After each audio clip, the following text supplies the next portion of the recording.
হাবিব বিশ্বনবী মুহাম্মদ রাসূলুল্লাহ সাল্লাল্লাহু আলাইহি ওয়াসাল্লাম বলেছেন, লা ইউমিনু আহাদুকুম হাত্তা আকুনা আহাব্বা ইলাইহি।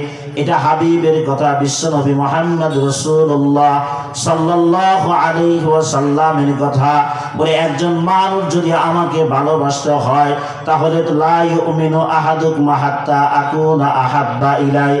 হে দুনিয়ার জমিনের মুসলমান উম্মতেরা শোনো, তুমি যদি আমাকে ভালোবাসো, তোমার সন্তান, তোমার ছেলে মেয়ে, তোমার স্ত্রী পুত্র যাহা কিছু আছে এদের চাইতে বেশি ভালোবাসতে হবে, তাহলে তুমি ঈমানদার হতে পারলা। সুবহানাল্লাহ।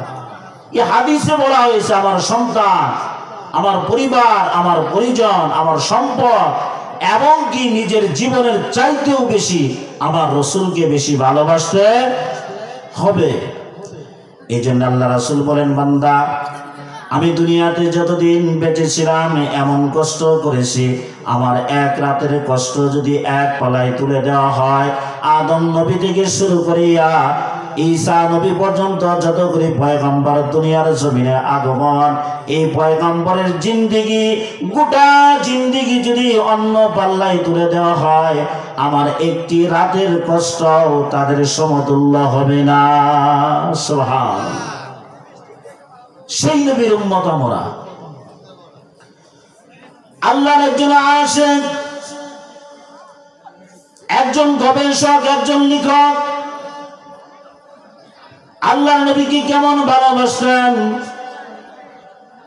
শায়খ ওয়ালিউল্লাহ মুহাদ্দিস দেহলভী রাহমাতুল্লাহি আলাইহি, এই শায়খ যখন হাদিসটা পড়েছেন, লা ইউমিনু আহাদুকুম হাত্তা আকুনা আহাব্বা ইলাইহি মিন ওয়ালিদিহি ওয়া ওয়ালাদিহি, এই হাদিসটা যখন উনি পড়েছেন তার মাথার ব্রেনের ভিতর লেগে গেছে।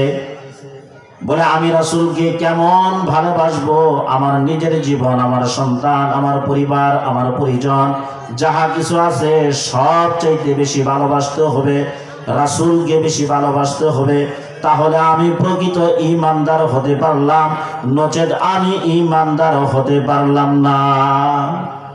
এ শায়েখ তিনি প্রতিদিন ইবাদত করে, এমন ইবাদত করে, ইবাদত করতে করতে প্রত্যেক দিন রাতে উনি দরুদ শরীফ, প্রতিদিন রাতে উনি রাত্রে যখন বিছানার সাথে যখন পিঠ লাগায় শয়, প্রতিদিন রাতে উনি দরুদ শরীফ পড়তে থাকে।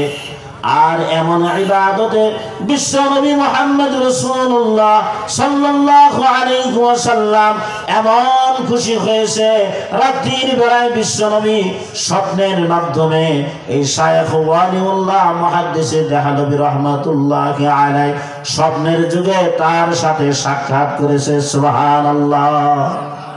স্বপ্নের যুগে নবীজি এবং শায়খ ওয়ালিউল্লাহ মুহাদ্দিস দেহলভী রাহমাতুল্লাহি আলাইহি তার সাথে সাক্ষাৎ হয়ে গেছে। আল্লাহর নবী বলেন, শায়খ তোমার যে ইবাদত আমার মাওলা খুশি হয়ে গেছে, তুমি যে ইবাদতগুলি করো, আল্লাহ তাআলার হুকুমগুলি তুমি আদায় করো, আরশের মালিক আল্লাহ তাআলা খুশি হয়ে গেছে এবং আমি রাসূল আমিও খুশি হয়ে গেছি তোমার ইবাদতে। এমন পাগল আমি হয়ে গেছি, আমি আর রওজা শরীফে থাকতে পারলাম না, আমি তোমার সাথে সাক্ষাৎ করার জন্য স্বপ্নের মাধ্যমে তোমার কাছে চলে আসলাম। সুবহানাল্লাহ। এমন একজন ব্যক্তি ছিল শায়খ ওয়ালিউল্লাহ মুহাদ্দিস দেহলভী রাহমাতুল্লাহি আলাইহি। আল্লাহর বান্দা যখন রাত্রির বেলায় এই স্বপ্ন দেখলেন, দেখার পরে স্বপ্নের মাধ্যমে নবীজি সাল্লাল্লাহু আলাইহি ওয়াসাল্লাম আল্লাহর ওলিকে জিজ্ঞাসা করলেন, তোমার কি প্রয়োজন, কি লাগবে তুমি বলো। কিন্তু এই শায়খ রাতের বেলায় স্বপ্নের মাধ্যমে উনি বললেন যে আপনি আমার সাথে সাক্ষাৎ করেছেন, এর চাইতে বড় দামি জিনিস আর কিছুই নাই, আপনার কাছে আমি কোনো কিছু চাই না। কিয়ামতের মাঠে, কঠিন মুসিবতের মাঠে, যেদিন কেউ কারো পরিচয় দিব না, প্রত্যেকটা মানুষ ইয়া নাফসি শুরু করে দিবে, ওই সময়ে আপনি নবী আমাকে আপনার বান্দা, আপনার উম্মত হিসেবে আপনি আল্লাহ তাআলার কাছে পরিচয় দিয়ে দিবেন, এর চাইতে আমি আর বেশি কিছু চাই না। সুবহানাল্লাহ। আমি আর বেশি কিছু চাই না।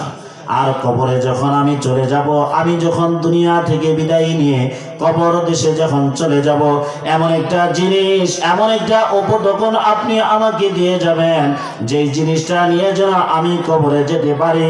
আর কবরে যাওয়ার সঙ্গে সঙ্গে কবরের যে ফেরেশতাগুলি আসে সওয়াল জবাব করার জন্য, এই ফেরেশতাগুলি যেন চিনে আমি আপনার উম্মত। সুবহানাল্লাহ।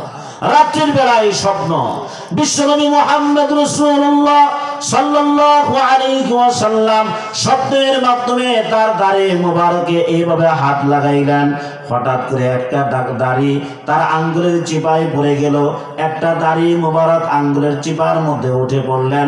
স্বপ্নের মাধ্যমে এই দাড়িটা শায়েখ ওয়ালিউল্লাহকে উপহার দিয়ে দিলেন আর বললেন, শায়েখ ওয়ালিউল্লাহ, এই যে তোমাকে একটা উপহার দিলাম, এটা এমন হেফাজতে তুমি রাখবা, তুমি যখন ইন্তিকাল করবা, কবর দেশে যখন চলে যাবা, এই দাড়ি মোবারক তোমার সাথে তোমার কফিনের ভিতরে, তোমার কাপড়ের ভিতরে দিতে বলবা, আর এটাই হবে সর্বশ্রেষ্ঠ একটা পরিচয়। সুবহানাল্লাহ।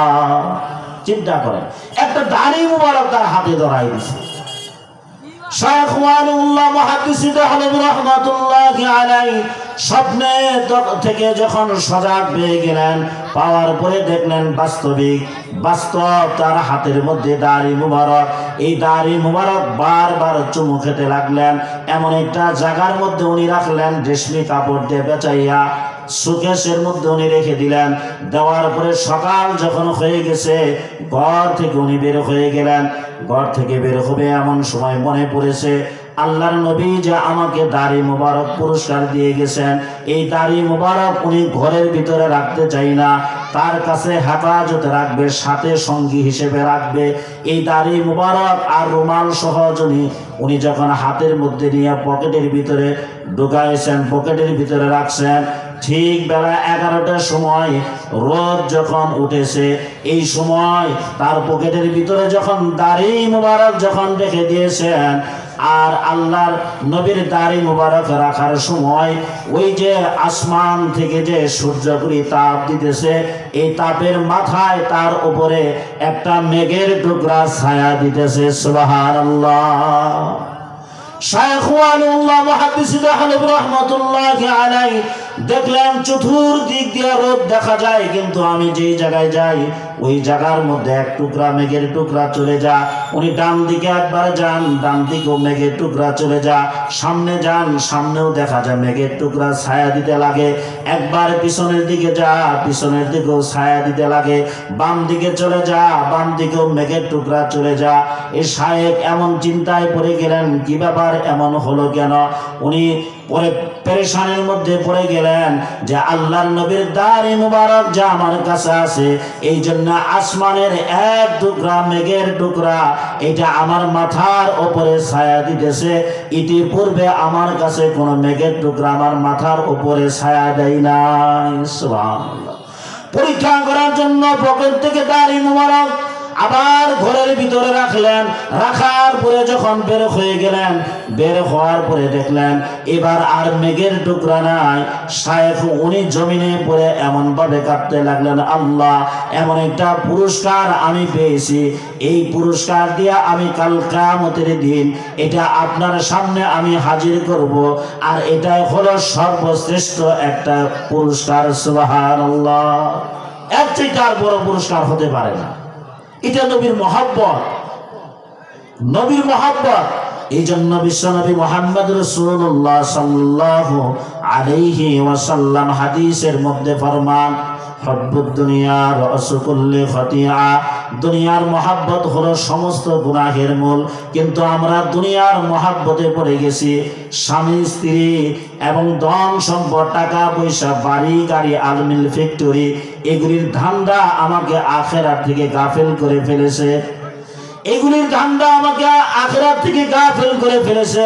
কিন্তু আপনার আমার নবী বিশ্ব নবী মুহাম্মদ রাসূলুল্লাহ সাল্লাল্লাহু আলাইহি ওয়াসাল্লাম একটা উম্মত যখন গুনাহ করে আল্লাহর নবী সেই রওজা শরীফ থেকে দেখতে থাকে, উম্মত তুমি যদি সচক্ষে আমাকে দেখতা আমি কিভাবে দুনিয়াতে চলেছি, তুমি উম্মত কোনোদিন দুনিয়ায় থাকা অবস্থায় একটা গুনাহ করার আগে আমি নবীজির কথা তুমি স্মরণ করতা।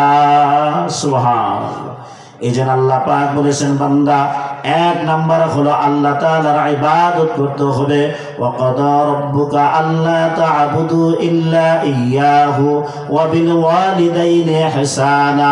দুই নাম্বার হলো পিতামাতার খেদমত করতে হবে। পিতামাতার খেদমত, পিতামাতা এমন একটা জিনিস, এমন একটা নিয়ামত স্বরূপ। আল্লাহর হাবিব বলেন, আল জান্নাতু তাহতা আকদামিল উম্মাহাত। হাবিবি কিবরিয়া বিশ্বনবী মুহাম্মদ রাসূলুল্লাহ সাল্লাল্লাহু আলাইহি ওয়াসাল্লাম বলেন, হে দুনিয়ার জমিনের সন্তান, তোমার মার পায়ের নিচে তোমার বেহেশত, তোমার জান্নাত। খবরদার তোমার মার সাথে, তোমার পিতার সাথে কখনো বেয়াদবি করবা না। কারণ এটা শুধু নবীর কথা নয়, এটা আল্লাহ তাআলার কথা। প্রথম হলো আল্লাহ তাআলার ইবাদত, দ্বিতীয় নাম্বার হলো পিতা মাতার খেদমত। যে সন্তানের উপরে তার পিতা মাতা সন্তুষ্ট আছে, আল্লাহর হাবিব বলেন এই সন্তানের জন্য আল্লাহ তাআলার 8টা জান্নাত তার উপরে ওয়াজিব হয়ে গেছে। সুবহান।